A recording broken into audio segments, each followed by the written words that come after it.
पुराण काळामध्ये अशी एक घटना घडलेली आहे. नवे ज्या टायमाला परीक्षित राजा आणि हिरावती राणी यांचा सुपुत्र, त्याचं काय नाव होतं, जनमेजय राजा. काय सांगतोय नीट ध्यान देऊन ऐका.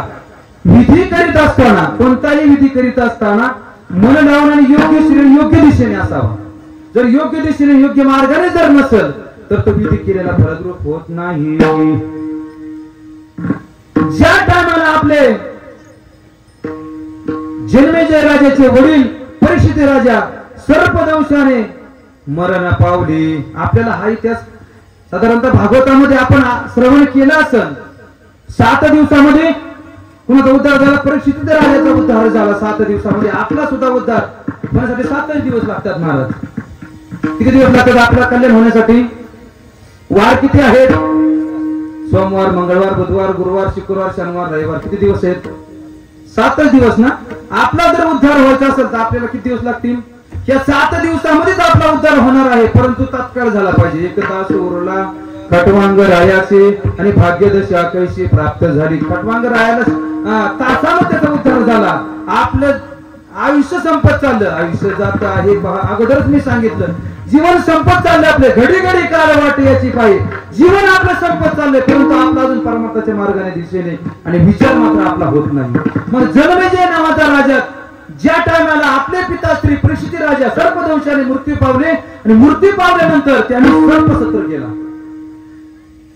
सर्पयज्ञ केला. त्या सर्पामध्ये खऱ्या अर्थानं आधार आस्तिक नावाच्या ऋषींचा आणि मुनींचा आधार घेतला आणि त्यांच्या आधाराने त्यांनी तो यज्ञ चालू केला. यज्ञ चालू केल्यानंतर यज्ञामध्ये खऱ्या अर्थानं जी सापांची जी जाती होती ती सर्व जाती मरू लागल्या, परंतु त्यामध्ये तक्षक नावाचा जो सर्प होता तो सर्प मात्र मरत नव्हता. मग आता काय करायचं? काय करायचं म्हटल्यानंतर तो मरण पावना तक्षक नावाचा. कारण परीक्षित जो राजा होता त्या राजाचा जो जीवन जो संपवणारा होता तो कोण होता? तक्षक नावाचा सर्प चालून परीक्षित राजाचा या ठिकाणी जीवन संपलं होतं. परंतु असा असणारा जनमेजय राजा सर्व सर्प मरण पावले. यज्ञामध्ये त्यांची आहुती होऊ लागली, परंतु तक्षक नावाचा सर्प मात्र तिथं मात्र मरत नव्हता. आणि मग आता काय करायचं?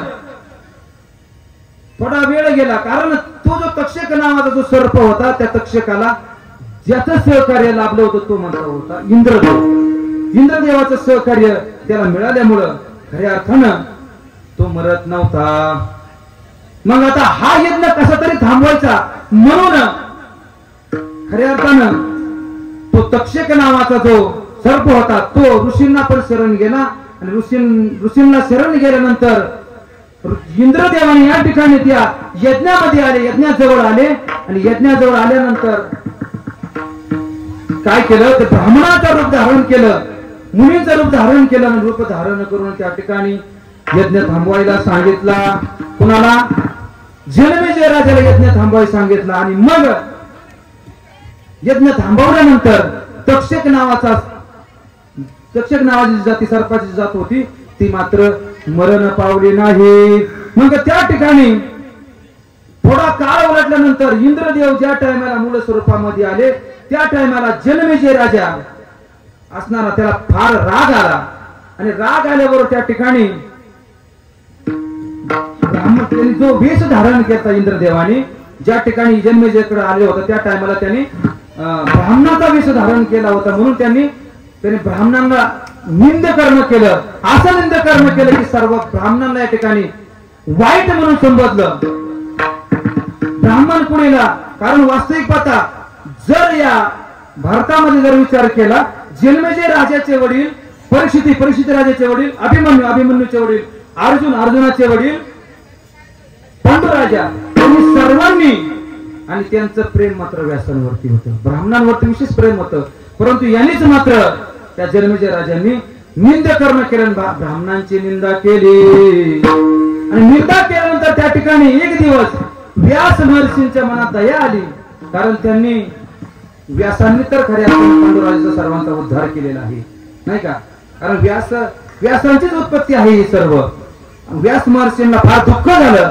मग एक दिवस व्यास महर्षींनी दोन त्यांचे असणारे शिष्यांना सांगितलं की जाऊन समजून सांगा. कुणाला? जन्मेजय राजाला समजून सांगा. की काय सांगा समजून? की तू निंद कर्म करू नको, वाईट कर्म करू नको, तू अशा एका ठिकाणी जाऊ नको, वनामध्ये जाऊ नको, आणि वनामध्ये जाऊन अशी असणारी एक पत्नी स्त्री, एक असणारी स्त्री ती तुझ्या जीवनामध्ये प्राप्त करून घेऊ नको, नवीन तिच्याशी तू विवाह करू नको, लग्न करू नको. असं त्या ठिकाणी ज्या टायमाला जन्मेजय राजाला सांगण्यासाठी दोन ब्राह्मण गेले. आणि गेल्यानंतर सांगितलं गेलं, परंतु सांगत असताना जन्मेजय राजांनी मात्र त्यांना चांगलं तर म्हटलं नाहीच नाही, परंतु त्यांना त्या ठिकाणी त्या राज्यामधून हाकलून दिलं. आणि हाकलून देत असताना त्या ठिकाणी ते जे आलेले दोन शिष्य होते व्यास महर्षी, त्यांनी त्यांना शाप दिला. काय शाप दिला? की तू थोड्याच दिवसात तुला कुष्ठरोग होईल, आणि कुष्ठरोग होईल, तुझं जीवन संपुष्टात येईल, ताबडतोब तुला कुष्ठरोग होईल. म्हणून त्या ठिकाणी जन्मेजय नावाचा राजा मात्र उन्मत्त होऊ लागला. आणि खऱ्या अर्थानं ते जे ऋषींचे शिष्य होते त्यांना तर त्या ठिकाणी निंद कर्म ते पण केलंच केलं, परंतु जे आपले पूर्वज होते, जे ऋषींना मानत होते, जे ब्राह्मणांना मानत होते, जे सत्य धर्मीयांना मानत होते, त्यांची सुद्धा निंदा केली त्यांनी. म्हणून जीवनामध्ये आपल्या दोन गोष्टी कधीच घडल्या नाही पाहिजे. कोणत्या? एक तर पूर्वजांची निंदा आणि दुसरी साधूंची निंदा. मला काय सांगायचे? पूर्वजांची आणि साधूची निंदा जीवनामध्ये घडली नाही पाहिजे. घडलं तर काय होतं? साधू संतांची निंदा केली, हरी भक्ताची स्तुती नाही केली, तेने भाचा पंगू झाले, एका जनार्दनी कृपाला धरे, मुका झालो भाचा गेली, मुका झालो भाचा गेली. मुका व्हायचं कारण काय? साधू संतांची निंदा केली, पूर्वजांची निंदा केली, जे गेले त्यांची निंदा केली. म्हणून त्यांची, आपल्या पूर्वजांची आणि संतांची कधीच निंदा करायची नाही. कारण त्यांचं जे कर्म आहे ते कसे गेले, काय गेले याच्याशी मतलब नसतो. कारण आपल्याला आपल्या जीवनाचं जर कल्याण करून घ्यायचं असेल, आपलं जर जीवनकाळ चांगला जर जगावा असं वाटत असेल, तर हे पित्र आणि हे जे कर्म सांगितले साधारण ते केलंच पाहिजे. म्हणजे त्याने काय फायदा होईल? अहो मला सांगा, माझ्याजवळ 10,000 रुपये आहेत.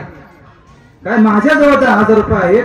मला त्या ठिकाणी दत्तभाऊ अभंग यांना पाठवायचे. किती? 10,000 रुपये पाठवायचे. आता सुविधा आहे का नाही महाराज? पहिली मनी ऑर्डर करायला लागायची. आता काय वाढे का महाराज? गुगल पे आहे, फोन पे आहे. प्रत्येकच काय गेलं? मध्ये काय असं चलत गेलं का पैसे? 10,000 सोडले, आज एक गाव घेतलं, उद्या एक गाव घेतलं, परदेशी एक गाव घेतलं, असं होतं का? त्यांना कसं काय प्राप्त झालं? तद्वत तसंच आहे महाराज. हे पुण्यकर्म जे आहे, तुम्ही इथं जे केलेलं कर्म आहे ते त्यांना पोचतं. कारण आज बरोबर 1 वर्ष 12 वाजता आणि ती त्या ठिकाणी पितर यमदरबारामध्ये येत असतात. आणि त्या टायमाला जर आपलं इथून पुण्यकर्म केलं तर त्यांना परत त्या ठिकाणी योग्य दिशा प्राप्त होते. जर आपण चांगलं जर कर्म नाही केलं तर आपल्याला त्या ठिकाणी या जन्मेजयासारखा कुष्ठरोग होतो. मला सांगत होतो मी, जन्मेजय राजाची कथा सांगत होतो. जन्मेजय राजा त्या ठिकाणी त्याला सांगितलं, अगोदरच सांगितलं होतं, एका दिशेने जाऊ नको, त्या ठिकाणी मुलगी बायको करू नको, पत्नी म्हणून स्वीकार करू नको तिचं. परंतु त्याने नको तेच केलं. तिकडे एका दिशेने दक्षिण दिशेला गेला. त्या दिशेला जात असताना एका स्त्री त्याने पाहिली, मुलगी पाहिली. मुलगी जीवनामध्ये प्राप्त करून तिच्या संग विवाह केला. आणि विवाह केल्यानंतर तिच्याच म्हणण्याप्रमाणे तो जीवन जगू लागला. कोण? जन्मेजय राजा तिच्या म्हणण्याप्रमाणे जीवन जगू लागला. आणि परत त्या ठिकाणी त्याने भला मोठा यज्ञ, कशासाठी? पितरांचा आपला उद्धार झाला पाहिजे ना, तक्षक नावाचा सर्प संपला पाहिजे नाही का, त्यांनीच आपल्या बापाला मारलेलं आहे. म्हणून त्या ठिकाणी परत यज्ञ चालू केला, नरयाग चालू केला. आणि त्या ठिकाणी ज्या टायमाला त्या यज्ञामध्ये इंद्रदेवाची आहुती होऊ लागली, त्या टायमाला इंद्रदेव भगवान श्रीकृष्ण भगवंताला शरण गेले. आणि शरण गेल्यानंतर काय करायचं म्हणून त्या ठिकाणी ती जी असणारा भगवान परमात्मा त्या ठिकाणी प्रगट झाला. ज्या ठिकाणी पिपिलिका नावाचा पर्वत होता त्या पर्वतावरती नरयाग चालू होता त्या ठिकाणी भगवान परमात्मा प्रकट झाले आणि जे 18 ब्राह्मण यज्ञ करीत होते ते 18 ब्राह्मणांना मोहिनी टाकली. कुणी? भगवंताने मोहिनी टाकली. 18 ब्राह्मणावरती मोहिनी टाकली आणि तो चाललेला यज्ञ थांबला गेला आणि ते सर्व ब्राह्मणांना मूर्छा आली, झोप आली आणि थोडा वेळ गेल्यानंतर त्या ठिकाणी जी असणारी जन्मेजयची जी राणी होती तिथं आली. आल्याबरोबर तिने पाहिलं आणि पाहिल्यानंतर परत जन्मेजय जवळ गेली आणि सांगितलं यज्ञ थांबला, यज्ञ बंद व्हायची वेळ आली आणि ब्राह्मण कुशलपणे झोपलेले आहेत. मग असं सांगितल्यावर त्या ठिकाणी ते जे जन्मेजय राजा त्यांनी एका भांड्यामध्ये एका लोट्यामध्ये पाणी घेतलं आणि पाणी ते 18 जे ब्राह्मण होते ब्राह्मणांच्या अंगावरती शिंपडलं. अंगावरती शिंपडल्यानंतर ते जे ब्राह्मण जे होते 18 जे ब्राह्मण होते ते त्या ठिकाणी कृष्णवर्णीय झाले. त्याच ठिकाणी ते संपले, शेतखंड झाले त्यांचं शरीर. मग असं झाल्यानंतर ब्राह्मणावर ते पाणी टाकलं, ते शेतखंड झाले, मृत्यू पावले, मृत्यूच्या संघ खेळत होते. परंतु त्याच ठिकाणी जो जन्मेजय राजा होता त्याला तो शाप मिळाला होता. त्याला काय शाप मिळाला होता? जन्मेजयाला काय शाप मिळाला होता? कुष्ठरोग होईल असा शाप त्याला मिळाला होता. त्याला ताबडतोब त्याच्या अंगावरती रोग आणि कुष्ठरोग त्याला झाला. कुष्ठरोग झाला आणि मग त्या ठिकाणी ताबडतोब डोळं झाकून त्याने परत व्यासांचे आचरण केलं, व्यासांचं त्या ठिकाणी आणि ध्यान केलं. व्यासांचं ध्यान केल्याबरोबर व्यास महर्षी त्या आले आणि आल्याबरोबर तिथं आल्यानंतर व्यास महर्षींनी खऱ्या अर्थानं सांगितलं. काय सांगितलं?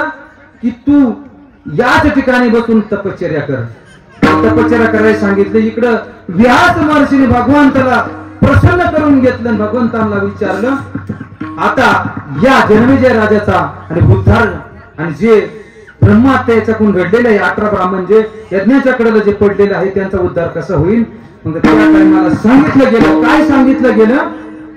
की भगवान परमात्म्याने सांगितलं तुम्ही एक काम करा की तुम्ही महाभारत वाचून दाखवा. महाभारत कोणी लिहिलंय? महाभारत कोण लिहिलं नाही माहिती आपल्याला? रामायण कोण लिहिलं? कोण सांगेल मला? वाल्मिकी. आणि महाभारत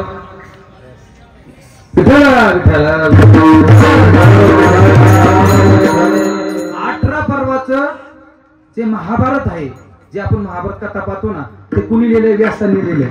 ध्यानात ठेवा, आपल्याला हे माहिती असणं गरजेचं आहे. हिंदू धर्माचे 2 तर ग्रंथ पवित्र सांगितले ते तर केलं आपल्याला माहित पाहिजे. महाराज महाभारत आणि रामायण कुणी लिहिलं हे जर आपल्याला माहित नसेल तर आपण वाचणार कधी? महाभारतामध्ये उल्लेख आलेला आहे. व्यास महर्षींनी वंशपायन ऋषींना सांगितलं. ते महाभारत ऐकवलं कुणाला? जन्मेजय राजाला.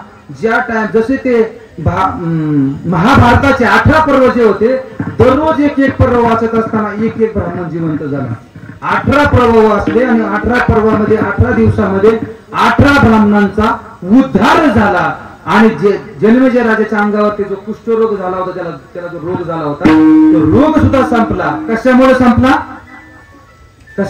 तर महाभारत ऐकवल्यानंतर. म्हणून मला सांगायचं तात्पर्य असं आहे की अट्टहास केला जन्मेजयाने. कशासाठी केला? निंद कर्म करण्यासाठी अट्टहास केला. परंतु पूर्व काळामध्ये भगीरथ नावाचा जो राजा होऊन गेला प्रभू रामचंद्राच्या वंशामध्ये, त्याने स्वर्गामधून खऱ्या अर्थानं आणि गंगा आणली.